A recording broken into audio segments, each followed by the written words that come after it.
Hey, everybody. Ereka, you should actually be able to join.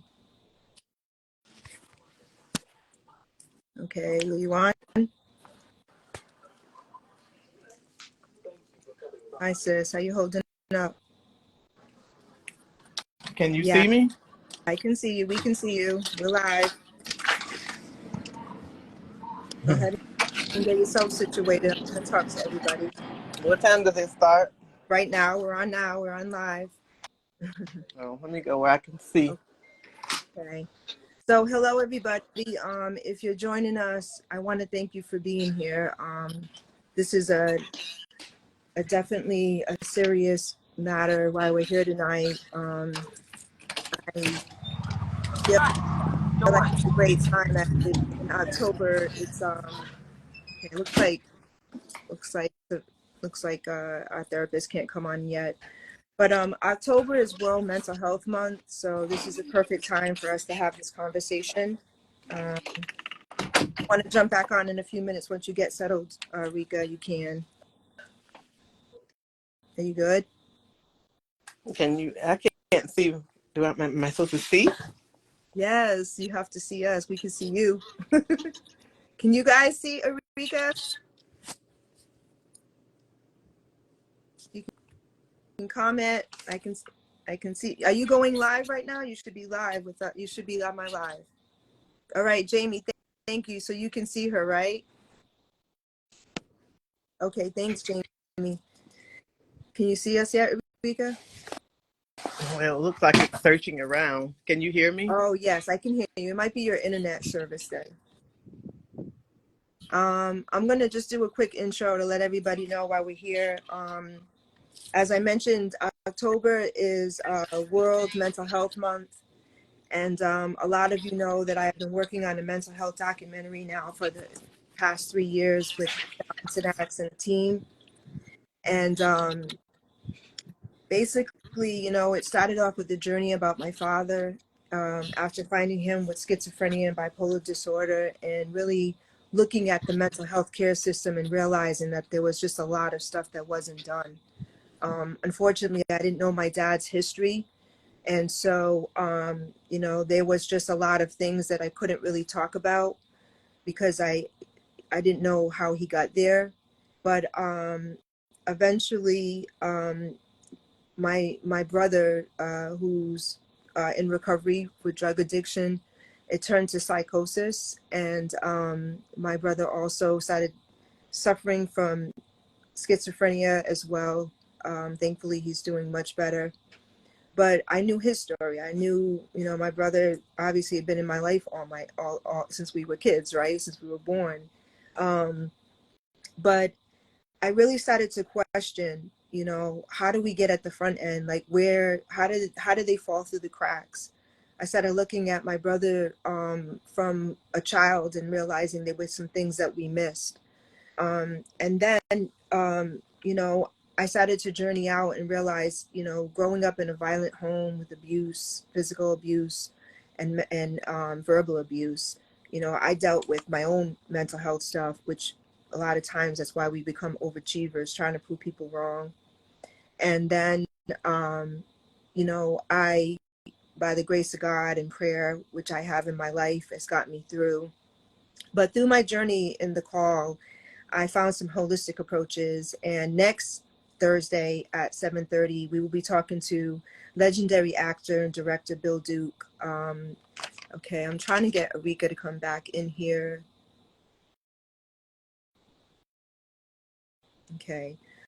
We will be talking to him about holistic approaches, but tonight the story is about my stepdaughter, Scandia.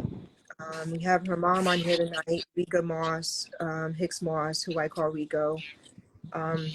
One of the things that empowered me as somebody who was going through it with my dad, my brother, was being able to talk about it, being able to film it, being able to search for answers. And that's kind of why I wanted to have her be empowered as well.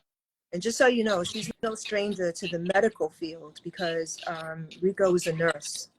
So can you imagine going to work day after day caring for our families on the medical side, knowing that her own daughter is, my stepdaughter Scandia is not getting the same treatment.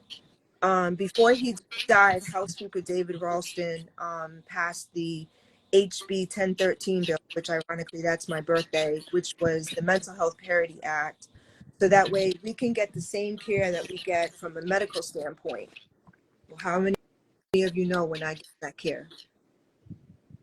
You know we're not getting that care. It was the last thing he did before he passed away. And I'm grateful that he did that. But at the same time, unfortunately, Georgia is 48th, if not worse now, state in mental health care. And so tonight, it's not about just placing blame. It's about how can we start getting answers. And anybody that's watching us tonight, I'll give you some information at the end. But tonight, I want you to hear from Scan's mom and hear the journey that we as a family have been going through. But of course, as a mother, I'm trying not to cry. As a mother, my sis is having to drive down to the most seediest neighborhoods in Atlanta to do drive-by check on her daughter because the system continues to fail her, even with a guardianship from my husband. So before we start, those of you know that I am also practicing to be a yoga instructor. I want us to take a breath. I want us to all sit wherever we are. Hopefully you're not driving, and still yourself. And I want you to take a focused breath. Breathe normal. And when you exhale, I want you to take everything negative that hasn't served you today or any days before today and release it. And then next, I want you to take another breath and bring all the love and light that you deserve and let it sit into your stomach and your belly and float around and let it fill you with all the love and light that you deserve. And then finally, I want you to take a breath for those like Scan and so many of our family members that are suffering and send them positive love and light. Thank you. So, Rico, I want you to tell the story of our beloved Scandia and talk about how it all started.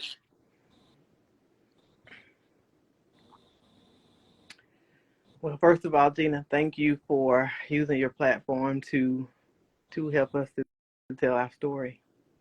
And thank you to Dr. Rashard Ritchie for using his platform to put this out. Thank you for all my friends who have been very supportive of me in this journey.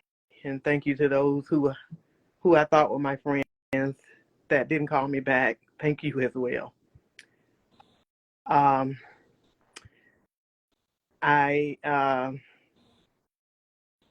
have been, taking care of my daughter for 33 years. She's 33 years old. And she has been really been struggling with mental health and substance abuse for about 6 years. But the mental health was her problem. She started out at 9 years old when I didn't even know what was wrong with her. Very, very intelligent, very bright in school, made good grades, but didn't really foster a lot of good friendships and relationships with other kids. Always wanted to do her own thing, just, stay away. But over the years, just trying to find some type of peace with, who she is and trying to find the right doctors to help with diagnosing her with, the appropriate diagnosis and not just labeling, not just medicating, not just suppressing addressing the problem, just treat it. That has been a serious problem. And this is someone who has children who love her. This is someone who loves her children, who loves her family. And for me to have been licensed by the same state that is supposed to monitor and license these other facilities to do exactly as they expect me to do. It's been heartbreaking. It's been a heartbreaking journey just to actually be able to sit back and watch how what I'm expected to provide is not being provided for me. And that's helping me with my daughter, Right. helping me with resources to get to the bottom of this problem that she has. And I'm not even going to call out any names. I Right. will just tell you that the state of Georgia is just not, that the criteria is just not for everyone. Everybody can't be the same. You can't set standards and guidelines and that's it, and everybody has to meet it at the same level. It's just not possible. Right. It's Cookie just cutter. not possible. And what I have found that we want to blame it on the pandemic. No, this problem has been around before the pandemic started. It just got worse. And now the pandemic has kind of dried up and we still have a problem. More serious Right. problem than before because people could not receive treatment in person during the pandemic. And now all the healthcare workers, all the mental health workers and providers are burnt out because now everybody needs help. Yeah. Everybody needs help. I grew up in a household with my mother having, schizophrenia before I even knew it. I was grown when I found out. And my sister, my dear late sister, same problem, but they were manageable because we had people who cared back then. We had people who didn't mind sitting down and just talking with you and taking their time to do it. And now we have everybody wants everything to be pushed in a microwave and put on 1 minute, and then I'll give you these pills, and Right. they don't keep you long enough to know if it worked or not. And a lot of the kids were getting those, those that know about the ADHD drug Ritalin, were mistreated, misdiagnosed. It was just a Everybody, gateway. everybody got Ritalin back in the day. Yeah, a It's the gateway same as to what they're doing now. heroin. Was a gateway to heroin. And how can we want to live in a state that sees homelessness as a means of rehabilitation, or mental health treatment for people who really need help? You can drive Exactly. down the street, any street in Atlanta. My daughter is not the only one. There's several people who are in need of help. And the mental health system makes it so easy for them to make a choice to choose the street because when they're in the hospital, they pit them against their families. They give them medications that they don't need, and the things that they do, they can't afford it. Right. So when you say that you have this criteria, when you say that you have all this 10, 13, and state and federal funds that's going to pay for treatment, but what happens to the people who don't have the money after those 10 days run out? They hurry up, want you to hurry up and come pick them up Yeah. because they have no more use for you. And what is wrong with a facility that would not want family involvement? That's why I have a problem because I've been a nurse for 28 years and I welcome family to be involved in their health care of their loved ones. And now I've called, I've showed up, I've emailed, I've done all that I know to do as a nurse, but now it's my daughter, Yeah. and I had to play nurse to her when I shouldn't have been. And let's talk about that because, you know, one of the things that I learned through the documentary was what they call a wallet biopsy. You know, when you come in there, that's the first thing they do. And you know, there's a lot of countries that give mental health care and medical care for free, just not this one.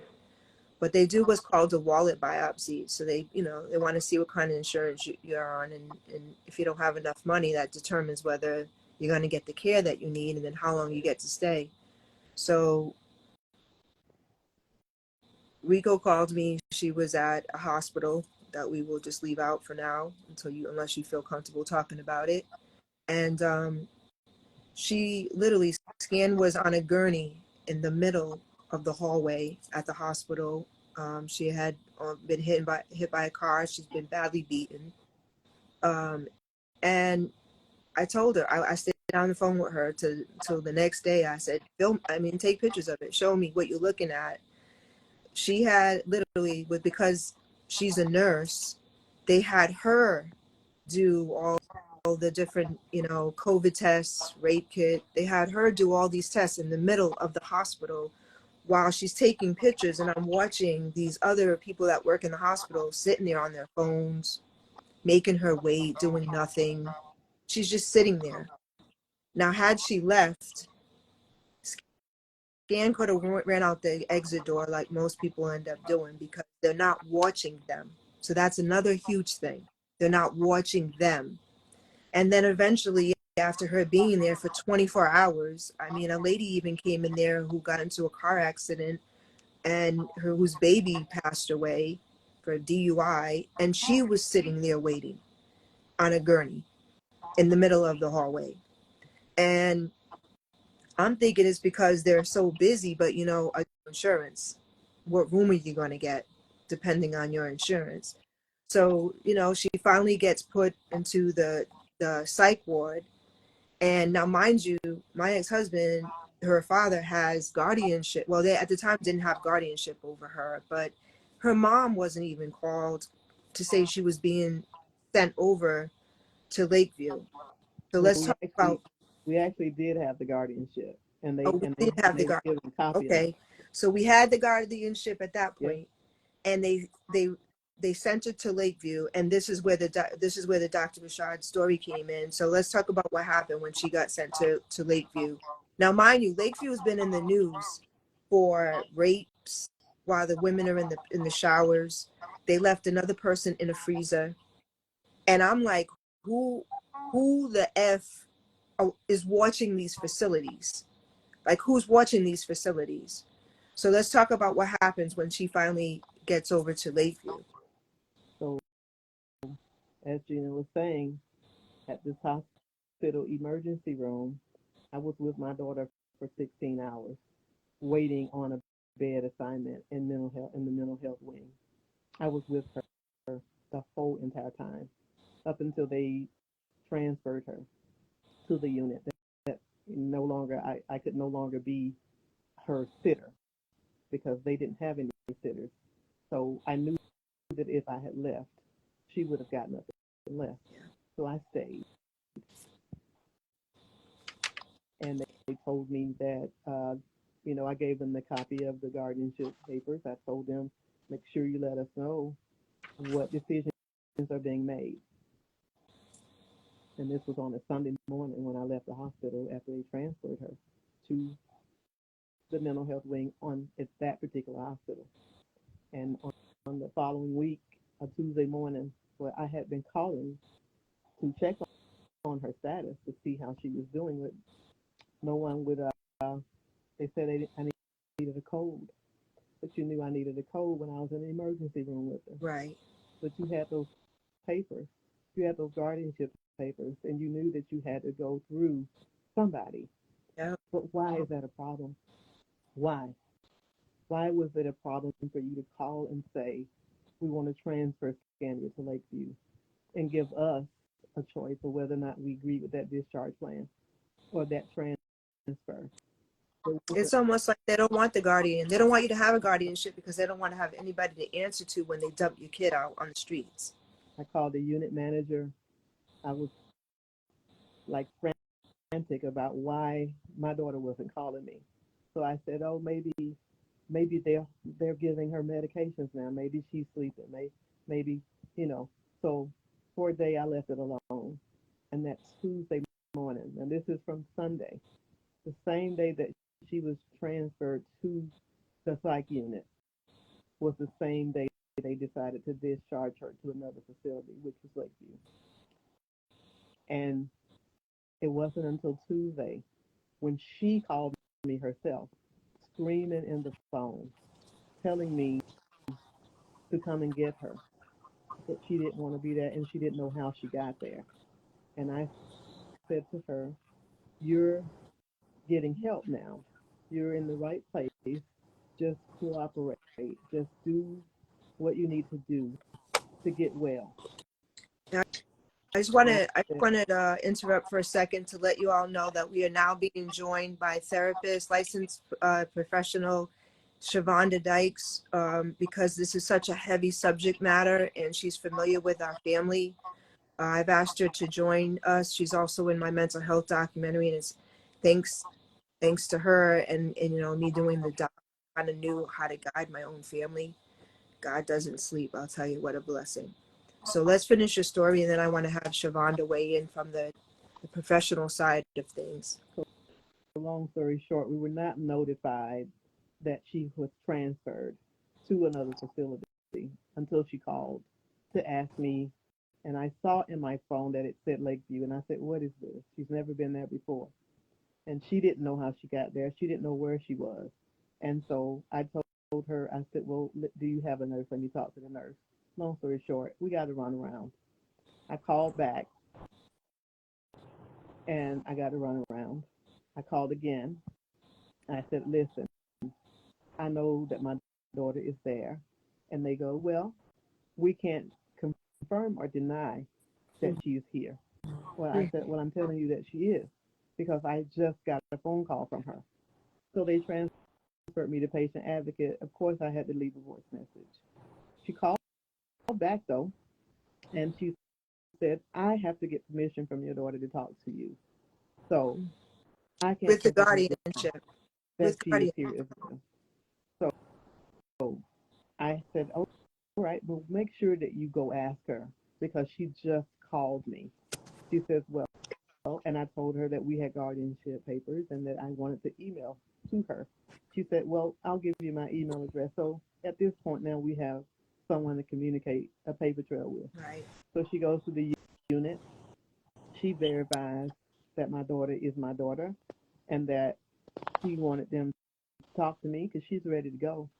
And the lady came back. She says, here's the four-digit code. Every time you call, you'll need this code. And I'm going to go ahead and take these papers, but I'll need to talk to her father. So she did talk to him, and he gave her permission to give me all the information that I needed, to always talk with me, and that if he didn't feel comfortable, he would merge me in on the calls because, you know, You're her mother. Right. And so the discharge planning should start as the minute you walk through the door, any place, any hospital. That is common practice, unless something has changed that I don't know about. I don't have my license for nothing. I've been following the law since I was licensed in the state of Georgia. And this is not the only state I'm licensed to practice in. So how is it that you can discharge someone to a group home, an unlicensed professional, a male to come on his own, transport a female to a place that does not exist and be okay with that? No follow up. Nothing. Nobody called to see if she made it. Nobody Nope. called the parents to say, "Oh yeah, she left already. We gave her this. She made it. Where are the medications?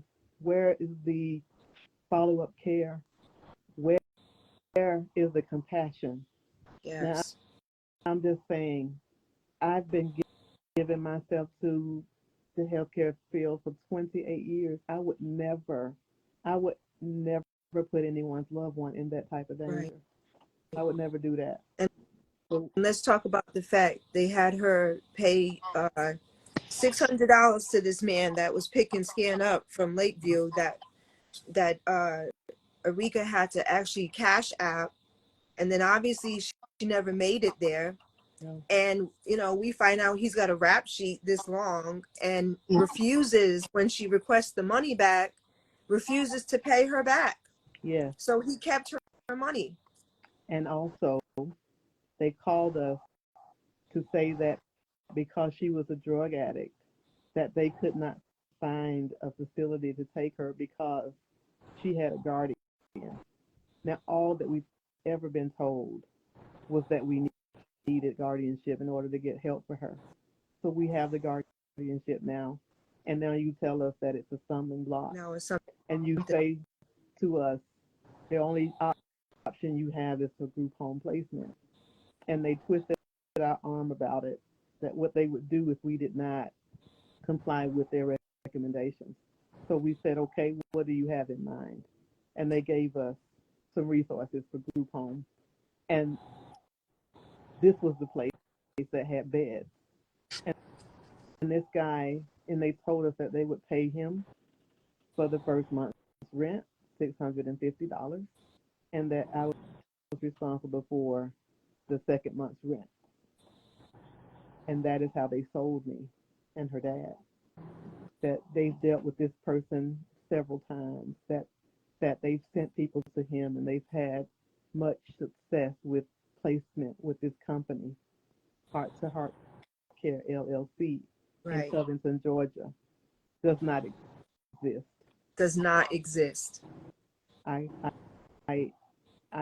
was like appalled that a facility that is being monitored by the state could have resources like this, Right. to give to parents who they knew that I was a nurse, didn't matter. They knew that her dad was a retired lieutenant police officer. They didn't care. We told them everything. We told them what we had to do to get control of her, to try to get help for her. No good. They give her to this guy. I have spoken with my daughter since then. She was missing for 2 months because she knew that it was wrong. She was embarrassed. She was ashamed of what might happen if I found out that this was an agreement that was already made, that you don't have to go with us if you don't want to. Yep. I'll give you money and just take you wherever you want to go. And he said she jumped out, but he drove her to the train and probably gave him $20 of your money. Of the money that I paid. I don't know for sure, but it's I money. think that's what he did, because at this point he's up for, they could be doing anything at this point. And what drug addict do you know that won't take money? And I mean, the sad thing is that she would, I interviewed someone who will be talking to us in a couple of weeks, the former president of Mental Health America, Paul Gianfrido, and his son. He became an advocate because his son was going through the same thing as our daughter was going through, Scandia. And, he said it's got to be something if a person decides that they would rather take street drugs than the drugs that they're supposed to give you to feel better. Well, my father was on those drugs. All those drugs do is make you lethargic. They zap you from your life. And that's why they end up choosing people like, well, why don't they just take their meds? Now, don't get me wrong. There are some meds that work. I'm not bashing all of the meds. But when you're on a certain insurance budget in their eyes, you're not going to get that better care. And so that's why people are like, well, they're just drug addicts. They're homeless. Every one of those people we see has a story probably like this.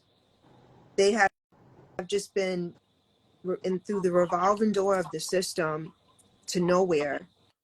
And meanwhile, think about if this person had cancer, like my mom and dad, who both passed away from it, and they would treat it the same way. My mom almost couldn't take the medication that she needed because it was $4,000 and Medicaid obviously paid for it. So don't, Scan was a nurse. She's got 4 beautiful children. She would braid the hell out of my kids' hair. She was a big sister that my daughters are suffering without her. This isn't just some person on the street that's strung out on drugs. This is a mental health care system that's failed her and so many other people in my family. And that's why they go down that road. So I just want to make sure that's very clear, because I do not want her getting the stigma that I am still trying to eradicate as an advocate for mental health care.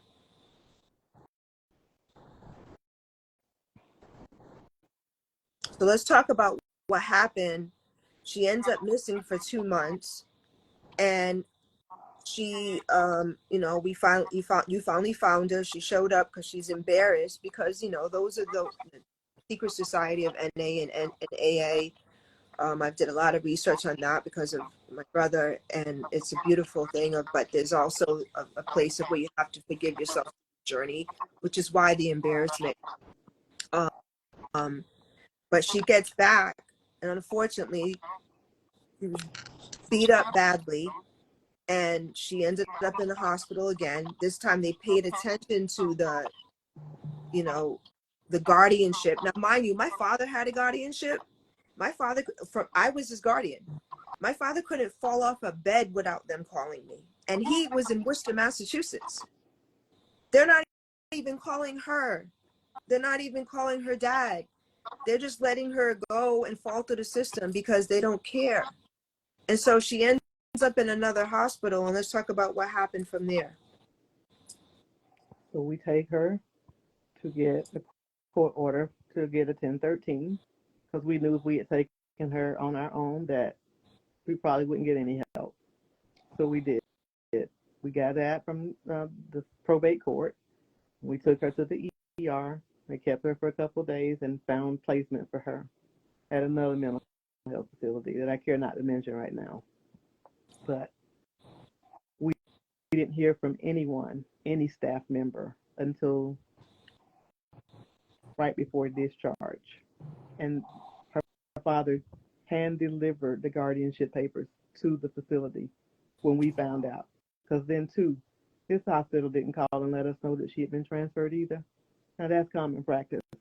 And how is it that this keeps happening? It has to be something governed by the state, because how is everybody doing the same exact thing? Right. You just ignoring the fact that this person has family who loves her and cares. And we were sitting at her bedside the whole entire time that she was in the ER, trying to get a bed assignment for her at a facility. Here again, the system starts over. They pay for those days of service for how many days that they approve her for. They already know when she's leaving, so they don't care. They know she's uninsured.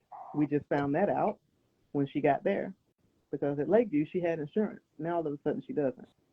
And they call us the day before discharge and say, all right, she's ready for discharge. But we had requested to speak to the doctor, because what discharge plan did you discuss with the parent? Right. Who has guardianship? We didn't approve of her discharge plan because we don't know what it is. And we know her treatment. We know what works for her. We know the injection that she gets that works for her. No one was willing to talk to us. And the social worker tells us that, well, I'll see if he wants to talk to you. Let me try to reach him. But if I don't, she's ready tomorrow. I said, well, she can't be ready tomorrow. We won't pick her up until we speak to a physician who can discuss how he came to this discharge plan, that she can come home with us, because she has not been home with us since she started using all these drugs and running away and being different places and under the bridge and everywhere else. We're not a rehab, so how can you help her? And just so you all, oh, go ahead. This doctor didn't call back that day. So the next day, she calls back and says, and threatens us. Threatens She you. said she's going to call Adult Protective Services if we didn't pick her up. I said, well, you go ahead, because I need to speak with the doctor. And there's nothing wrong with us talking with the doctor. There's nothing wrong with knowing the discharge plan from a doctor's point of view? Like What are your normal, recommendations for like a her? normal medical, like what you would go through as in the medical field. We want to know what recommendations he had for her. Right. And she's a social worker. I know that they know a lot, but you're reading her chart. You're saying she meets criteria for discharge. I say based on what? And you can't tell me. So I need to talk with the doctor. I don't think she met criteria for discharge. Well, I guess you know last week, uh, social services showed up at her dad's house. So, and she refused to disclose who referred her to us, but we know because that was the last place that she was taking treatment. Well, when we didn't agree with, their discharge plan, they packaged her up and they sent her home on a van without letting us know. And they dumped her off at her dad's house in a white van without him even being home, Hmm. and No one knew. drove away. No one knew that she was Inhumane. being discharged. Inhumane. So here we are, all these facilities in Georgia doing the same exact thing. It must be okay with somebody in Congress, somebody with the state, Governor Kemp. I mean, what are you going to do? I remember when you were Secretary of State, and I met you before, and I'm asking, what is going wrong here? I'm asking for help for my child. We can't do it by ourselves. Right. All that we have done is not enough. The Right. guardianship. I even filed a complaint with the Department of Community Services, the entity that licenses all of these facilities. Yeah. I don't know what else I can Mental do. health.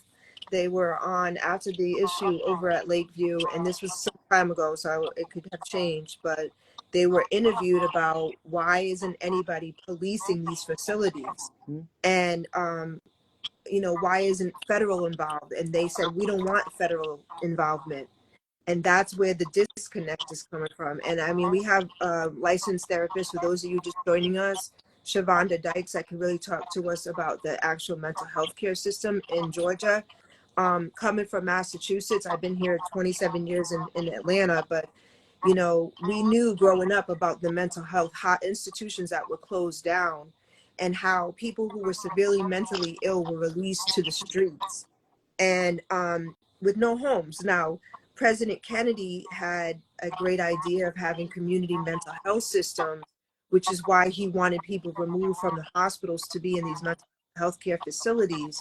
But he was assassinated 22 days later. And every president after that just hasn't, except maybe the Carter administration, really hasn't cared about mental health care. Dr. Thomas Insel said it best. Nobody cares about mental health care or mental illness until it hits home, and it will, and it will. So, with this being so personal to all of us, and the thing is that we, I want to introduce some other approaches, but we really need to see a change. That's what this is about tonight. The call for answers, the call for a change. Because this is the city and state that we all reside in, those of us that are living here. But there's so many other states suffering the same way, the same system. And what I've seen, like when I interview people in LA, they have little small communities of people that take care of their own. In San Antonio, they all came together, from the top of the police department to the mayor, to help the homeless population. And they built a facility there. What is going on here, and why is this still happening?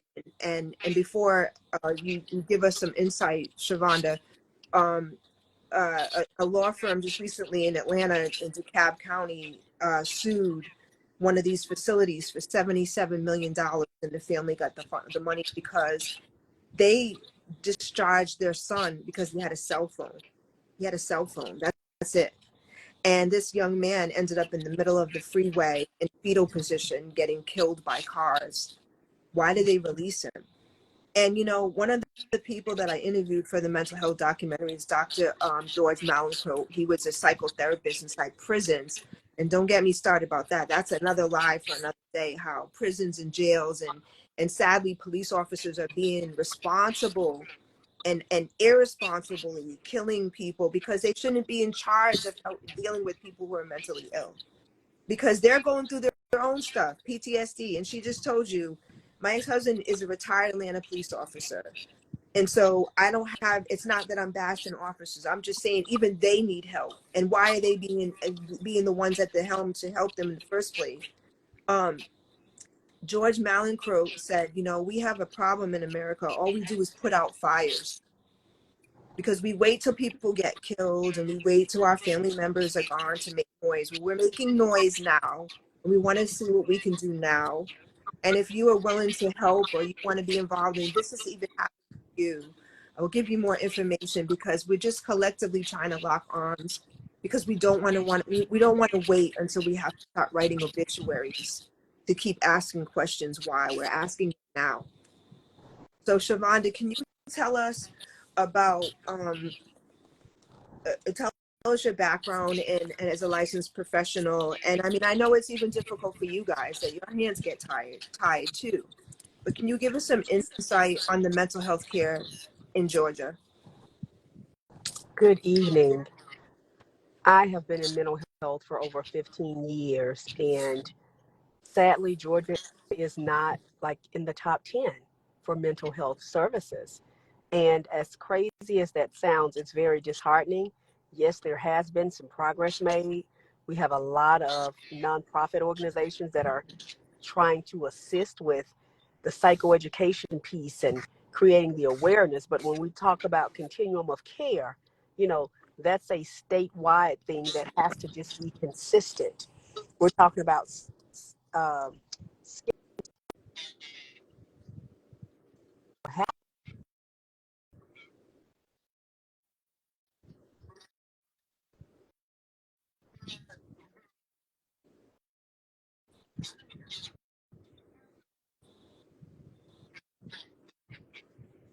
Right.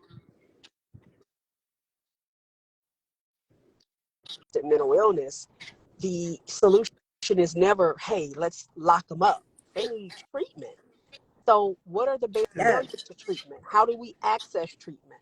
You know, it can't be, okay, well, you can get service as long as you're in this zip code. Or if you come over here, you meet criteria. Like, it has to be equality across the board. We talked about parity. I mean, you know, we've worked with both sides of the aisle, you know, Right. at the state capitol, we've done the advocacy piece.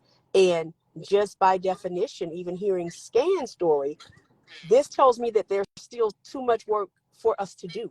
We are not doing enough because, again, it should have never happened, right? You're referencing a case where a family sued, right, as a result of their loved one being removed from the program or discharged prematurely because he broke a rule, but unfortunately he ended up dying. So when we talk about mental health, we got to be Right. mindful of, ideally, mental health should be accessible to everyone. It shouldn't be, okay, well, if you don't have this, you're only allowed to have X amount of services. Yeah, the state does pick up the tab for state contracted funds where there are beds for individuals that are indigent. You know, yeah, we get that. What about the people that fall in between the cracks? How does that look? Because you can't say, okay, you come in for treatment, we can get you clean. You know, you have someone that struggles with dual diagnoses, they don't need 2 or 3 days. Like, they have to be evaluated. And this is why, you know, we talk about this all the time. You can't treat one without treating the other. Got to have the access, Right. got to have the support. And more importantly, it's a no brainer. So why is there so much stigma? Why is there so much red tape around it? This is Right. why we have to have answers. We have to have people that are willing to do more than advocate. You know, again, it breaks my heart to know everything Rico, like your family, went through. This just it's just wrong on so many levels. What if Scan did not have you all in her life? How different would this look? Yeah. And there's so many people that don't. I mean, that's why we called it the call. It's the call you don't want to get. You know, I can remember my brother struggling in Massachusetts and just worrying every day because our mom was gone. I couldn't, my stepdad is getting older, and it was a lot on him and his wife. The call for action, because nothing has changed in any state that I see pockets of people trying to do stuff. The funding that comes, like on the 22nd, Biden just approved a $2.6 million budget for mental health care services in school. I mean, that's another part that we covered in school, in the doc, is that, kids, I grew up dirt poor. I mean, my mental health issues came from, I didn't know if I was going to eat. And a lot of kids in school are going through that. And they got this one counselor to 800 kids or 1,200 kids. She's being pushed to be a school nurse at the same time. Why are our kids learning about sex ed before they learn about the mental health education? And my brothers and sisters keeper, and we interviewed Waka Flocker's mom, Deborah Atney, who put a store in Brown Elementary in Clayton County, because that gave the kids some sense of pride to earn good grades and get fake money to buy toilet paper for their family. Like, we're not, like, our focus is on the aftermath. And today's conversation, because it's so personal, and we don't want to wait till we get that call. We want to find out, how do we get the help now? The way that Georgia is set up is that you go in, you only allowed X amount of time on your insurance, and then if you've now, like, with dual diagnosis, could be that I'm depressed because my father died, so I cope with medication. Just so you all understand that, if you don't, you got to get to the part that I'm depressed and that my father's died. I got to heal from that before you start trying to treat this part of me. So with kids, if we can get at the beginning of it and understand that they need the help, maybe our kids won't get to this place where they end up in prison or they end up dead, and that's what I've been such an advocate for, and getting at the front end, because, like Rico said earlier, there were signs of that when she was younger, but a lot of times we don't know what it is, because schools are so quick to say it's ADHD, and that's not what it is. I realized that my brother may have had some stuff when he was little. He almost died. He died 3 times as a baby. He could have had some brain stuff when he was little, and we just didn't know. We went through physical abuse with my mom. We were both scared about being beat up. That has a lot to do with trauma, that you end up having a break. And though that's when we need to get to the kids. That's when we need to talk about this stuff. But we also need to make the mental health care and those in the in power to make change responsible, because we're paying for this as taxpayers. We're paying for this, and it may not be happening to their kids, but it will. And even their kids are having to go through the cycle of it, because the way that the mental health care system is set up. So we're not here tonight knowing all of the answers. That's not the reason for us getting together. It's to show you how personal this is. And because I've become, such an advocate as a filmmaker, but because I am a daughter, a sister, a stepmom, I mean, a mother, I'm all of these things. And that's who I am first. I'm God-fearing woman, first of all. And I pray all the time that we can get some type of answers for this. So unfortunately, my sister's having to visit her daughter on the streets again, because even while she dotted all the I's and crossed all the T's with her dad, my ex-husband, even though they went and did everything right. Now, mind you, my ex-husband even used to work at a homeless shelter in Atlanta as an Atlanta police officer, helping everybody who was going through what now his daughter's going through. Even though they did everything right, all the way to the guardianship, they still failed her, because once her insurance ran out, they dumped her off at her dad's house in a white van and they drove away. That's what they did. Like they treat animals better. We just talked about that. You heard an animal in Georgia, you go into prison. So what happens is, after you go through, the treatment advocacy center out of Virginia was a place that was really fighting for us to have more beds, because that's also been a very big, huge issue all the way back to the beginning of the fact when they released everybody out of the mental health hospitals. In a big picture world, my dream, and I started a Young CEO, which is a young child evolving organization. It's a nonprofit. I'm still in college. I'm not this big time filthy rich like Beyonce. I don't have that kind of money, but I started this organization because every time someone said, how can I help? I said, try to help. Let's try to get centers. Let's try to get places for family, like what LeBron did. Let's try to get the families and the kids the help they need. I search for holistic approaches because sometimes we have to find other ways when the system's not working. A lot of the people that are getting the grant money that's coming from this 2.6 million dollar budget that Biden just approved is NAMI and Mental Health America. They're the big organizations that have a huge overhead that's really organized. But these pockets of people in the underserved communities, especially from the places that I came from, they're not seeing that. It's not trickling down. It's not trickling down. I started the nonprofit because my hope was, coming together like mad, mothers against drinking and driving. I mean, I feel like this is what it takes.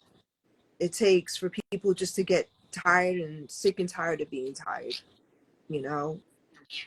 and being fearful of losing a loved one to this disease, because it is a disease. So, and then unfortunately, once they get released from the facility, they go into an outpatient. I'm in therapy. I get therapy. That's outpatient, but I'm a capable person that's not on drugs. I can go and see my person and follow up my orders. When you get out of prison, they give you a pack of pills and they send you on a paper and they send you on your way with a list. You're still trying to get your mind right. It's the same thing with mental health issues and mental health care. You get out of there, you could barely talk. You're lucky if you can. Your mind isn't 100%. So how are they going to be expected to show up to meetings? Some of them, they're homeless. They don't even have cars. How are you going to get there? It shouldn't have to get this far, and that's the issue. That's why I started the doc. I just, honestly, I've been funding that entire doc myself. Even with financial aid from school, I flip whatever refund I have to put in there. You know why? Because nobody cares enough. It's not the entertaining thing. It's not the music artist thing. They don't care about it, like I said, until it hits home. That's why. They're like, where's the doc? Because I've been putting all the money in. I paid everybody that worked on my doc. They walked off my step to check because nobody wants to invest in anything that's not entertaining. And that's sad, because this is life-saving stuff that we're talking about here. It is. And And if you're watching this and you have taken care of my daughter, you know who you are.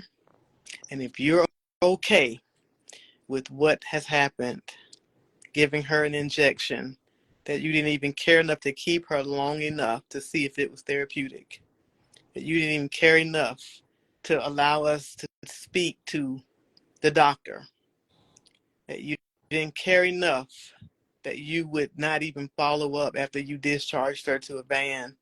You didn't care enough to call to see if she made it. You know who you are. And I'm scared of you. I'm scared of people like you. I am a nurse. I'm still in uniform. I haven't even taken it off. right, I was going That's to say, that's how much I love what I do. And I would never, I have never treated anyone this inhumane in my whole career. I have never done that, or I would not still have a license. So if you are watching this and you have ever taken care of my daughter, you know who you are. You know who we're talking about. And for everybody who I reached out to that said that they would call me back, that have the resources, that have all the information that probably could help me, thank you as well.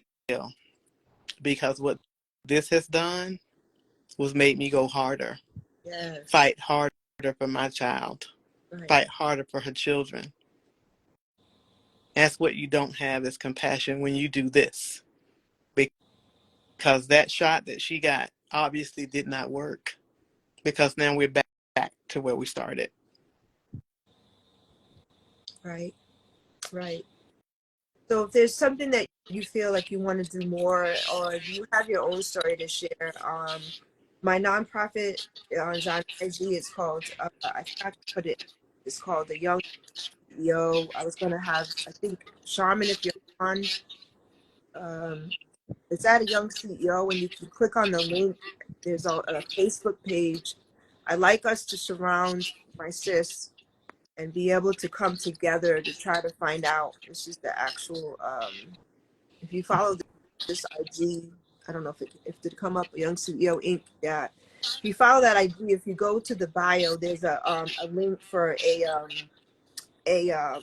Facebook page, and we want to hear your stories. If you're in another state and you're like, hey, this is what we're doing over here, or I'm down the street in this, and there's a lot of pockets of people that I found that don't get the light that they should have shined on them for what they're doing.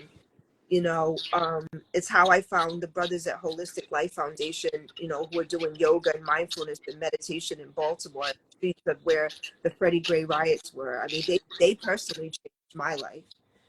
Going through this, even getting all of the stories can be very depressing, which is why I have Shevander on here as well, because he kind of gives us the strength to know that we're not alone, as well.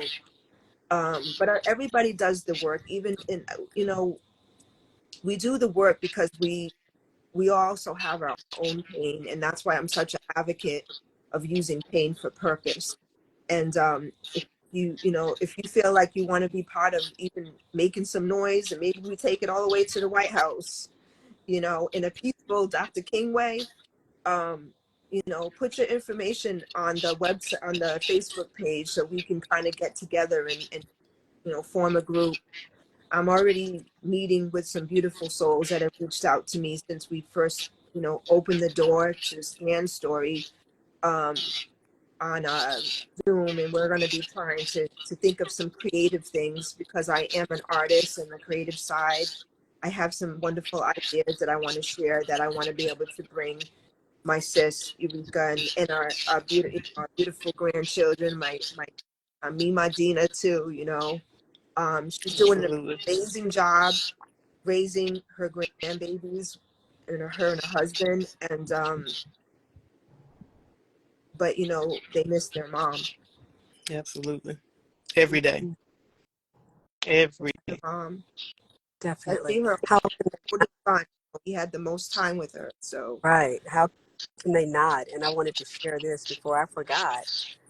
Um, I don't know any child alive that has not been impacted by adverse childhood experiences. A lot of the things that you talked about earlier, Gina, with you and your brother growing up poor, being verbally, physically attacked, those are social determinants of health. As children, we're not supposed to try to figure it out. We're supposed to be children. So we know that trauma, Right. anything that changes our brain, anything that you experience, you witness, all those things. And I'm so sorry that you both experienced that, but that actually rewired your brain. So we're talking about getting help when your brain is hurting. Like, it yeah, should not be so difficult to get the support you need, even as children. But we know children can't verbalize when they're in pain.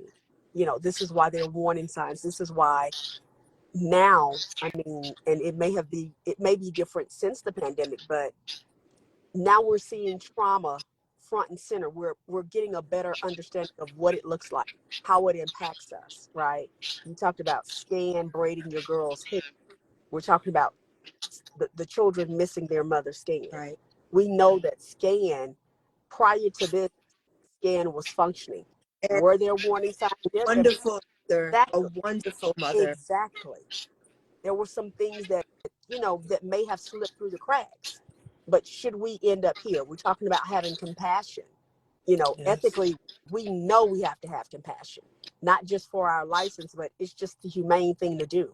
The Bible Yeah. tells us, hey, we got to love our sisters and brothers. Yeah, So when we know that somebody is in need, are they, a simple prayer or support, we can't stand by and not do anything. That's right. just not who we are. Yeah. and you know, Rashawn Miller, I don't know if he's on here tonight, but he's also a therapist. We interviewed him, and you know, he comes from the South, and he said he was raised where they tell you pray it away. Well, you know, that you could we could pray to be strong, but you can't pray an illness away. You know? Without the help, without the help. And, you know, I don't regret anything I've been through, because I wouldn't be sitting in front of the both of you today. You know, I think that's part of the process. You know, God doesn't give us anything we can't handle. And I feel like we went through what we went through so that I would have compassion for people in pain, you know, and thanks to my Bishop Bronner at Word of Faith every Sunday, giving me the message I need from God to get me through the next week. But yeah, no kid, no kid should have to go through that. And there were signs that we were going through something, and people were afraid of my family and looked the other way. You know, which is why it's so important that we have different pair of eyes at our little kids, our children, the most vulnerable, you know. And people are saying how I'm here, went through similar situations. People are writing, Shaman just wrote that. I know a lot of people have been going through stuff. So, Right. like, how do we get to the next phase? And are we willing to do the work? Because a lot of people will say, hey, count me in. I want to do it.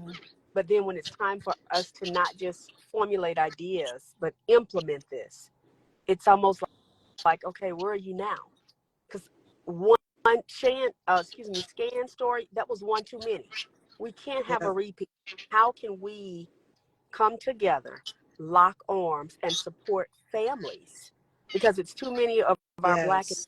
people that are being impacted by severe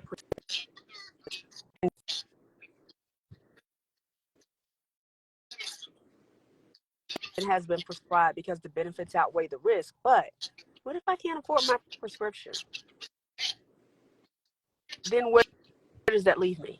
What if I literally have no resources, no family? I'm here, I'm experiencing some things.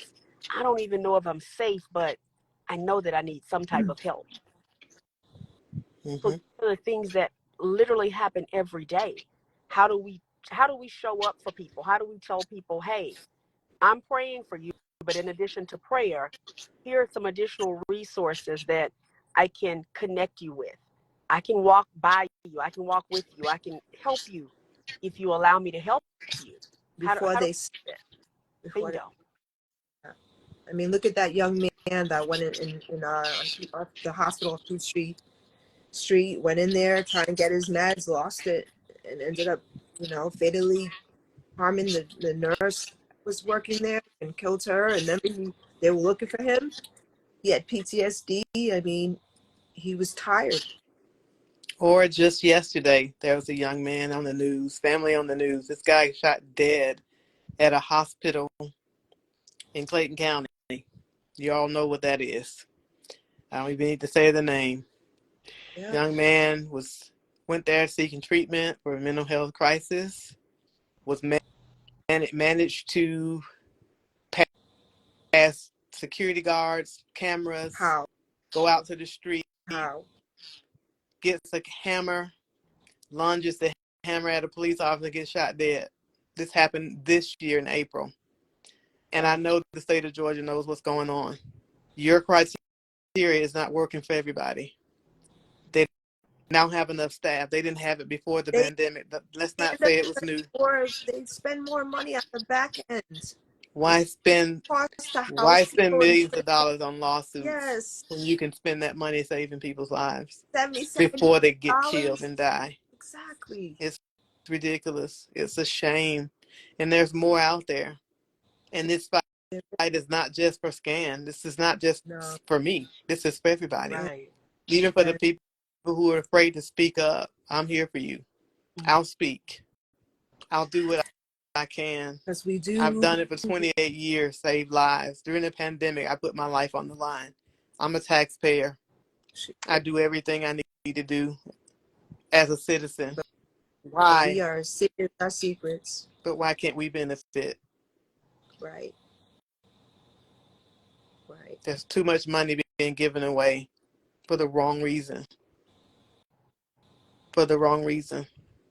You think that you think that the state would want us to be in a better position of thriving human beings with, You think. you think? There are good people out here. There Mm-hmm. are good people, but people are sometimes afraid to speak up.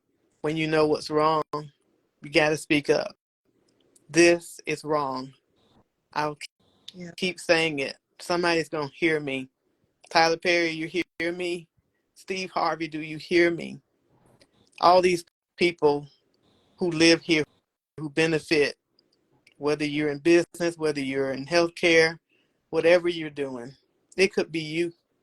I go to work every day and put on a poker face like nothing is wrong. And people are probably watching me now. Oh, I know her. Yeah. Well, now you know. Everybody don't look like what they're going through. Ooh. Say it again. Everybody can't handle this type of stress. I mean, I've done it in my career. I've learned how to manage stress. As a kid, I learned how to manage my mother. I was being a nurse before I even knew I was a nurse. Right.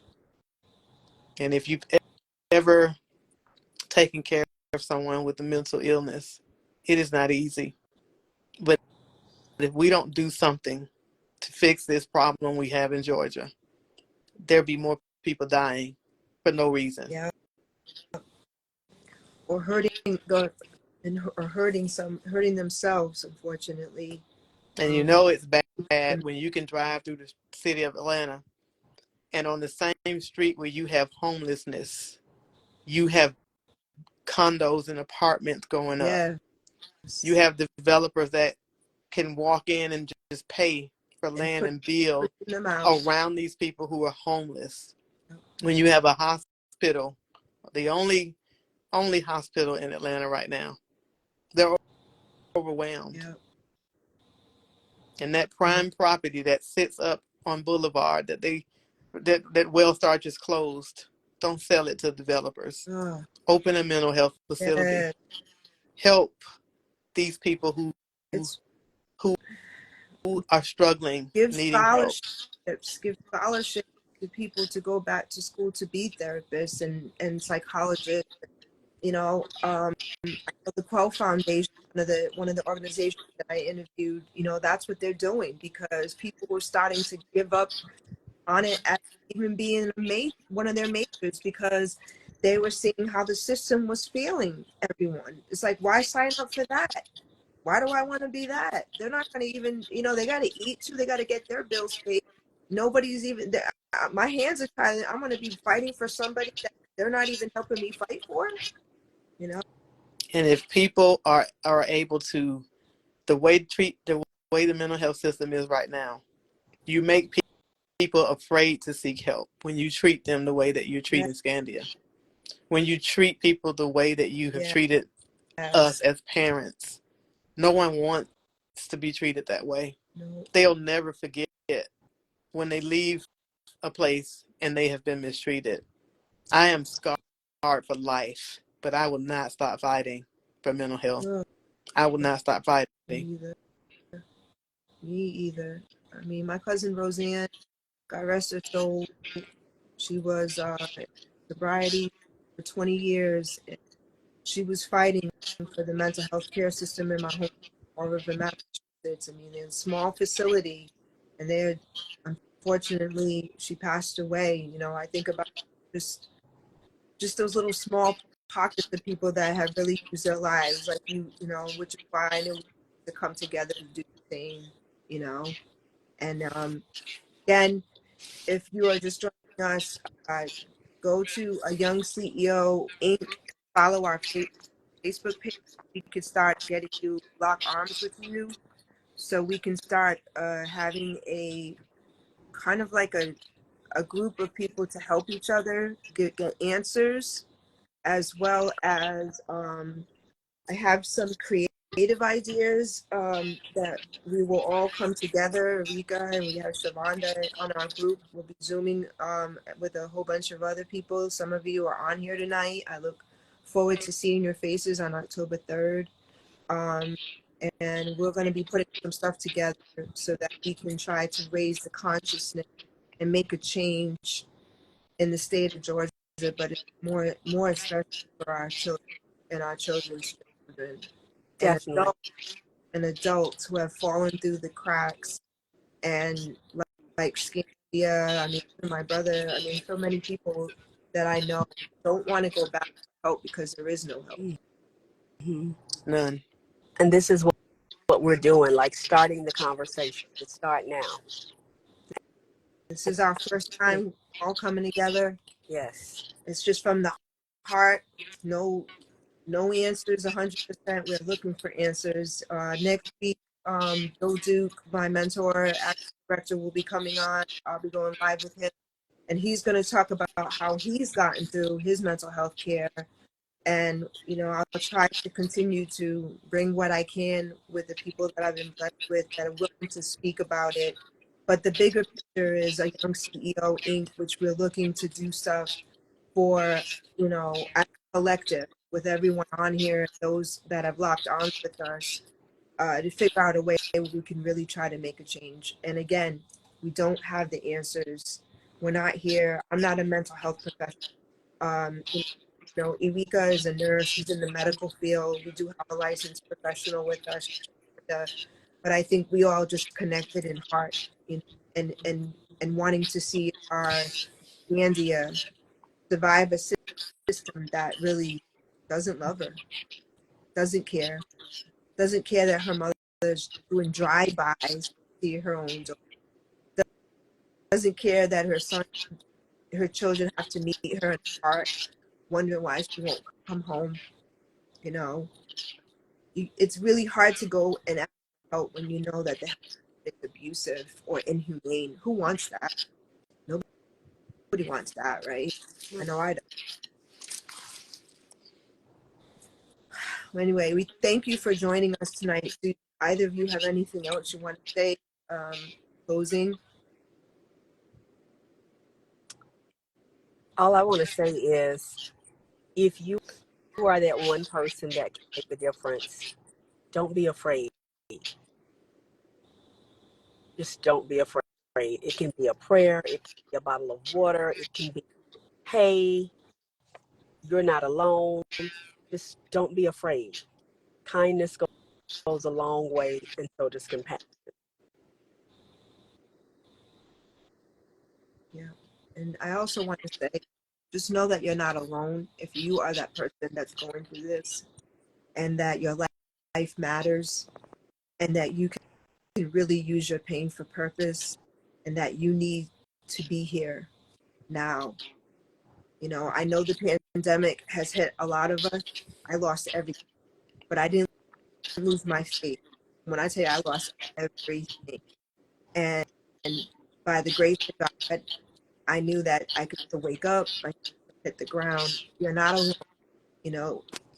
And I feel like together, even with yes, you matter, you matter.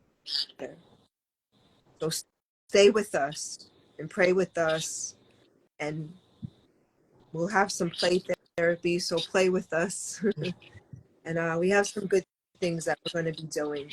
So stay with us. You matter. Love you guys. Love you. Thank you. Love y'all more. All right, have a good night. And, again, follow us on the nonprofit, and then go in the bio and give us your information. Big love to you too, Jamie. I see you. Thank you for being here. And to you, Maddie, I see you. I'm not afraid to help. She says, and I am with you, Madeline Lopes. We look forward to seeing you. And Shannon, we love you, Shannon. We look forward to seeing your faces on Zoom as well. Thank you for being here tonight with us. And Father God, I just pray that you protect Scandia through this rough road. We know that you alone have the power and the might to be able to lift her and the demonic forces that surround her and the drugs, but that you can also mend the hearts of those that have turned her away without even thinking about her life. We ask that you cover her and her mother, those beautiful babies in this tough journey. You know, I know this walk and I don't wish it on anyone, and I love Stan. So we ask in your son Jesus Christ's name that you protect us and cover us. Amen. Amen. Love you. Love you. Thank you, Miss Thank you, Shevander. Ms. Shevander, for being here. Thank you all for the opportunity. I'll see y'all soon. Yes. Okay. Good night, everybody. Thank you for being here. If you're with us tonight, whole ride, we appreciate and love you. I see you. I see you, Leon. Thank you for being here tonight. I just wanted to make sure that I said thank you to everybody that I see before I sign off. Leon, I got to get your email. I want to invite you to the Zoom too. It's October 3rd. Peace and love, everybody.